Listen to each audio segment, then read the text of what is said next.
So this is how to buy Hyperliquid crypto in Canada on Robinhood. Once Robinhood is opened up, at the very bottom in the middle, press on the magnifying glass. Once you're here at the top under Explore, I want you to search and just start typing in Hyperliquid. You can type in Hype, whatever the case may be.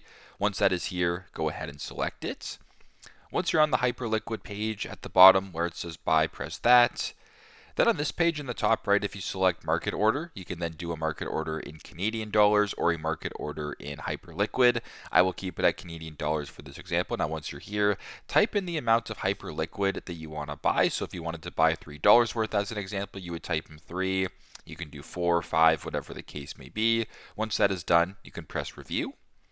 Then you can review your transaction here so you can see how much Hyperliquid you'd be buying, the fees, as well as the cost. And if this looks good, you can go to the bottom and swipe up to submit the order. So that is how you guys can buy Hyperliquid crypto here in Canada on Robinhood. Thanks again for watching and hope this helps.